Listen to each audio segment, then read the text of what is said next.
It's been a week since I've had this motorbike, and I'm gonna make a little video how it rides, how it feels, riding wise. Here it is, and there's some cherry blossoms right behind me. It's too sunny.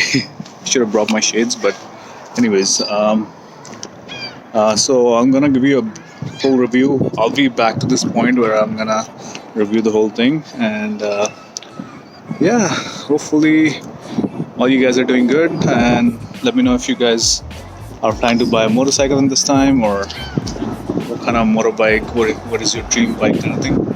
So here we'll walk around the bike and how it feels like on the highway, and how it's on the gas, power performance compared to my old bike, which was a Bandit 650, a pretty big sports touring motorbike, 4 inline cylinders.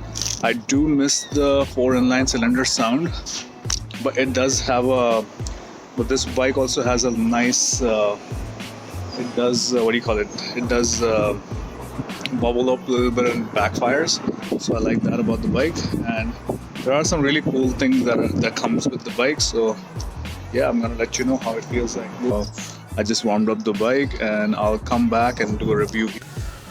So yeah, welcome to the first week review of this motorbike. I'm gonna be riding it on some street roads and some part of highway, and I'll be showing you my college that I went, and I'm also gonna be showing you where I used to live in downtown when I first got here. Actually, I switched a couple places, but they were kind of temporary. So I'm just gonna show you where I lived for, I think, a year and a half while I was going to school. I actually came here in 2008 in August, and I went for George Brown culinary training, which was only a 8-month course, and I had to go through a lot of bullshit just because of that course. Only gives you a 1-year work permit. So that is also upcoming in my vlogs, how my journey has been in Canada. And so I'm just gonna head over to this road actually takes me down to Gardner Expressway, and I'm gonna test the engine out on the highway. I'm not gonna go full throttle because I haven't really reached my 5,000 kilometer mark on this motorcycle, so I'm just not gonna go crazy and push it. So I'm right about to get on to Gardner. This is the CNE grounds where I'm passing right now, and the Liberty Grand is on the left, and that's where they do a lot of corporate and convention events. It's a pretty big catering company, that's all I'm saying. And yeah, just gonna head over to Gardner. So this is the Gardner ramp, and this bike this is like probably the third time I'm taking it on the highway, and all the times I've been on the highway, this bike has been super stable. Like, it doesn't move. It feels like a heavy bike when it's on the highway, although it's not that heavy. I don't know how Ducati has made it so stable. So it's really stable and steady on the highway, even though it was pretty windy today. I managed to have fun with it, and I'm just gonna get down on the Spadina exit, which is the exit you take to go to CN Tower or Chinatown. So if you go northbound on Spadina, you're gonna end up in Chinatown, which is pretty much the core of downtown Toronto. And there you go.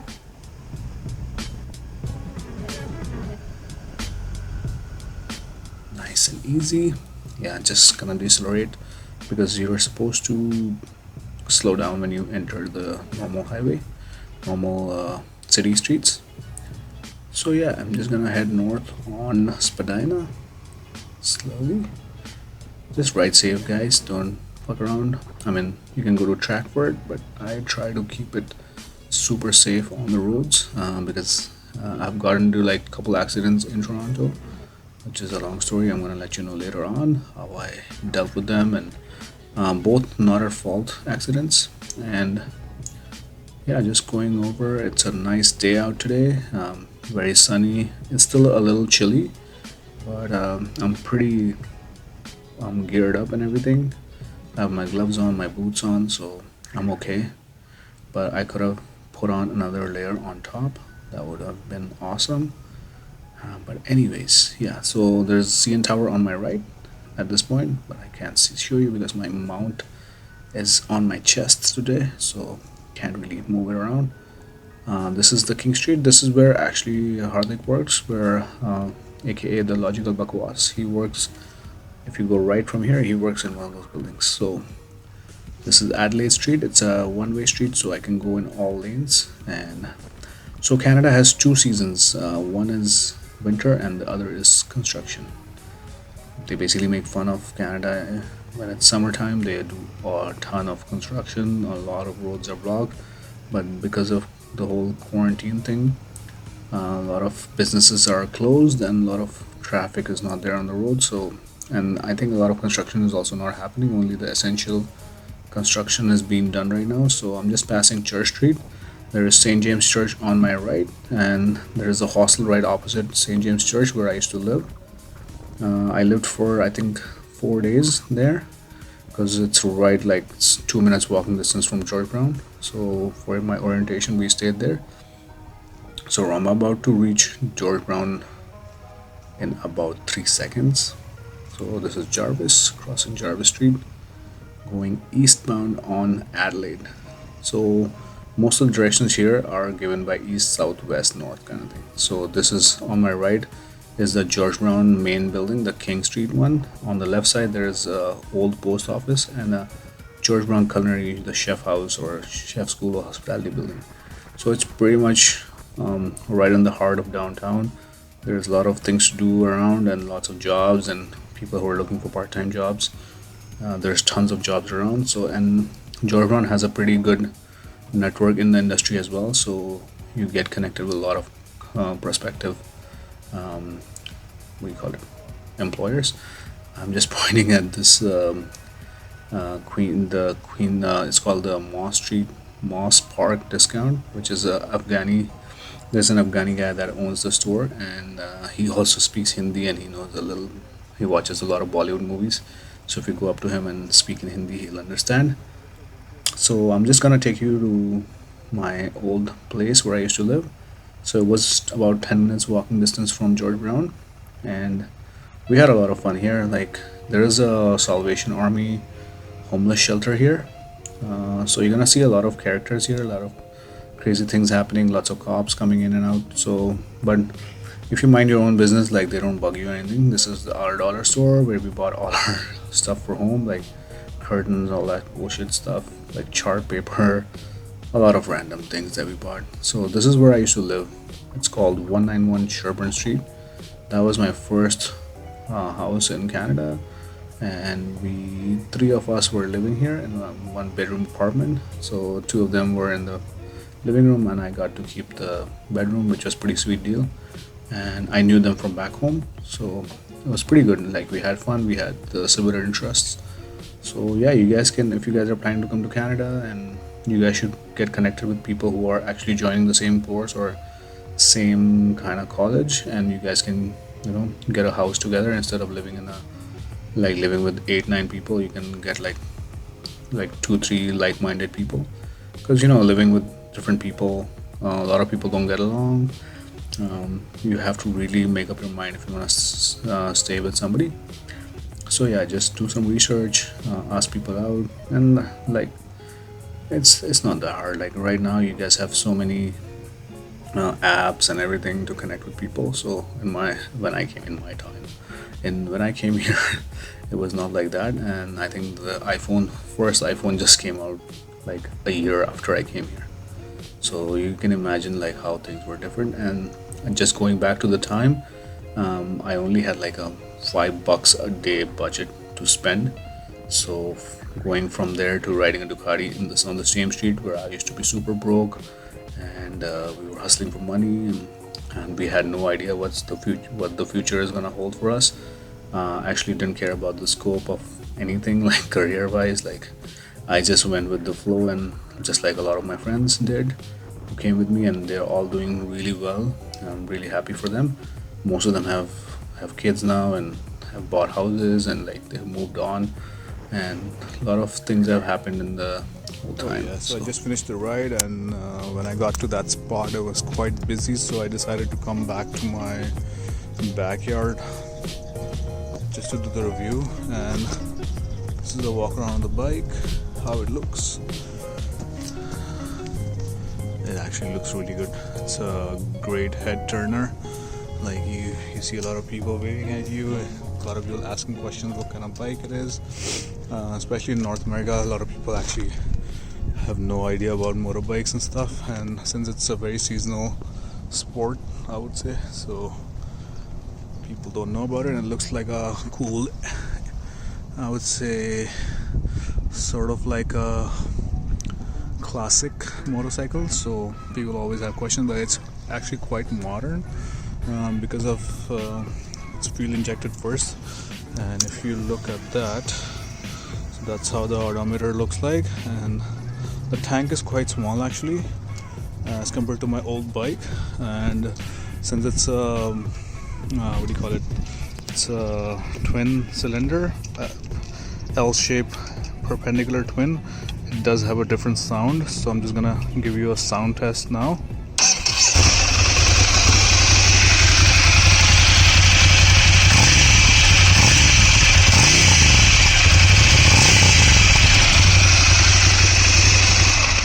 So sounds pretty neat. I've started to, like, I don't know about you, but I love to play around when I'm riding. I love to hear the sound of my engine and just like to play around with the revs and everything.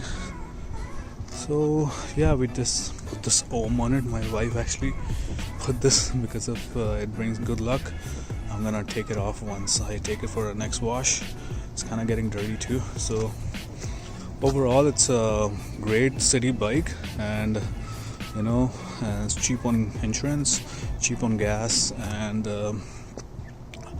I do have some free servicing from Ducati.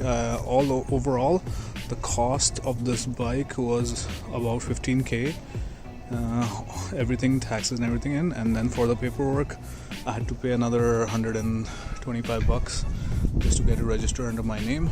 And so far it's been pretty steady. Even on the highway it was very stable. I was very surprised with that because of the size of the motorbike.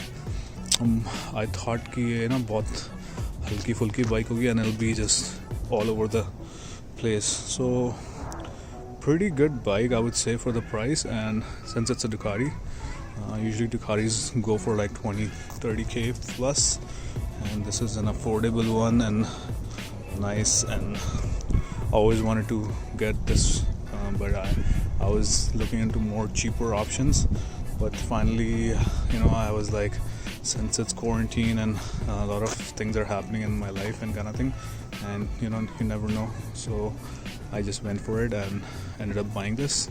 So, and also my wife is kind of paid for it, so overall it was a gift from her, so yay for me. So this is the first week, the review of this. So far I'm really enjoying riding this bike, and I'm just waiting for the weather to get a little warmer so I can give you more reviews. So the headlight, I didn't talk about the headlight. It has a pretty bright headlight with like the LEDs on the side. It has some kind of, I'm gonna change this maybe later on, but for now I'm just gonna keep it as stock as possible. It has these adjustable rear view mirrors. Boom, you can see me in this. Yeah, look at that. So it's pretty basic, but at the same time a lot of fun riding this bike. Especially it's really good on the corners, and the way it just responds to you, like. And it did come with saddlebags, and I took them off, so but the saddlebags are actually pretty nice too. Like, they have lots of space, and they have like things to just keep your stuff in the proper place. It has Pirelli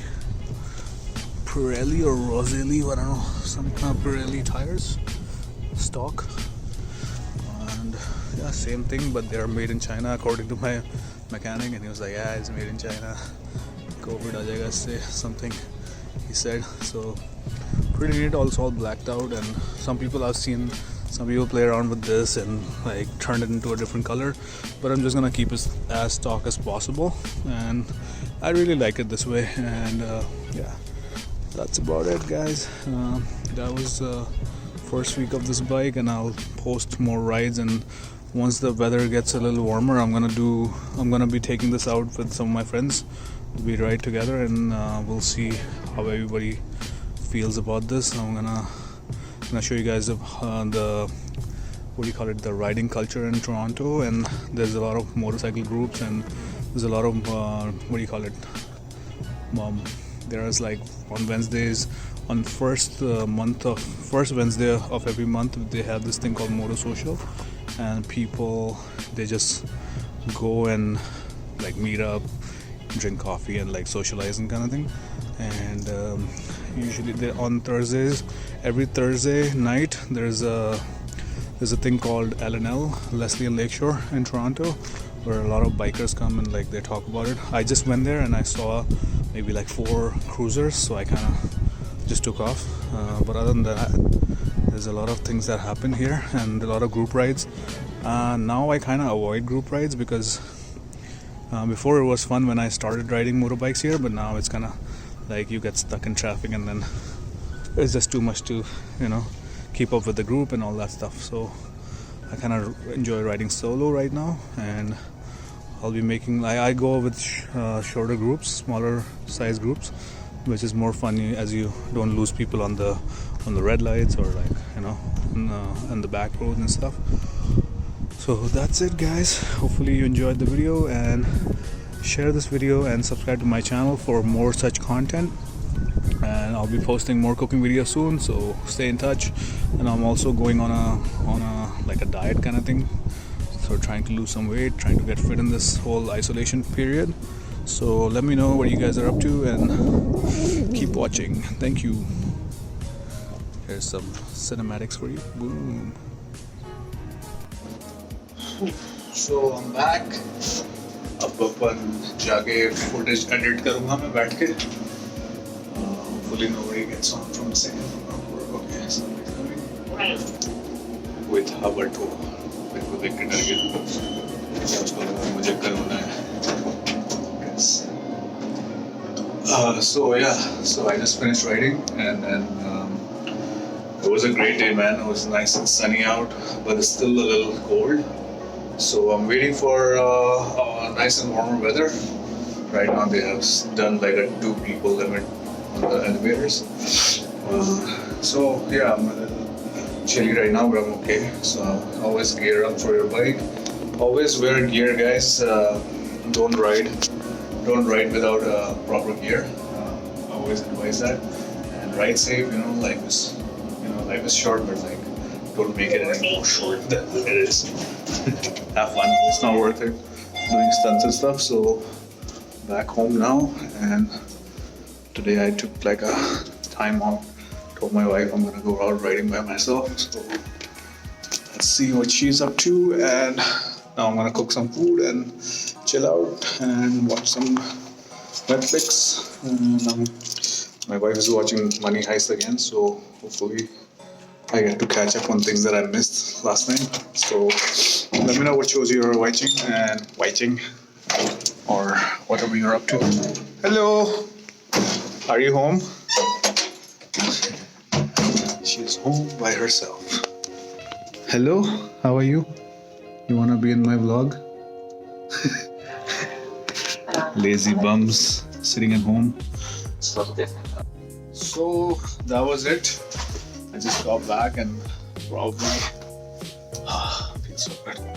So yeah, it was a great day, and I got to ride on I showed you some of my old places that I used to work, and not work, but like I showed you some of the roads that I used to go to work, and my college, George Brown, and the place where I lived for the first time. And I went up doing a whole loop around Gardner. There's a highway called Gardner right next to my house that I started from, and then I came down Don Valley Parkway and everything.